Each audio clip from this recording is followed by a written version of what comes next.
It's a government policy that could increase your electricity bill, and the head of BC Hydro says it's time to do away with it. But as John Woodward reports, the government says not so fast.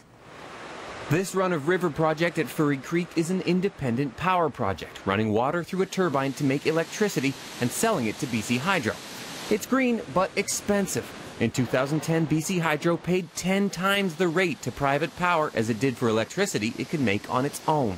Right now, BC Hydro is on the hook for $30 billion in energy purchase agreements to these independent power producers for energy that we don't need in British Columbia and that we'd sell at a loss south of the border. So it's chaos. Chaos leading BC Hydro to propose higher rates. Instead, a government panel recommended BC Hydro change the policy that drives the corporation to buy private power in the first place.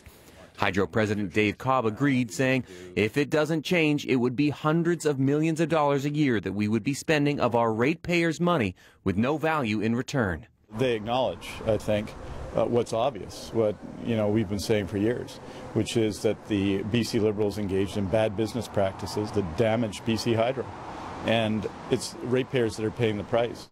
The policy is energy self-sufficiency, that BC should be the source for its own electricity by 2016. But without any new hydroelectric dams like the one proposed at Site C, BC Hydro was forced to sign expensive contracts with private power providers. Energy Minister Rich Coleman says the contracts are a good deal, and so is self-sufficiency. People made decisions at that time based on what they thought the economics were. If you look at the total life of those particular contracts, they'll average out and they'll be fine. But will there be more private power contracts? Not now. Well, I don't think at this stage we're going to do anything because we're not actually in the market right now for any bids. Coleman says he's going to push the Site C dam forward. Critics say he needs to go further and cancel the private power contracts. Otherwise, hydro ratepayers will be footing the bill.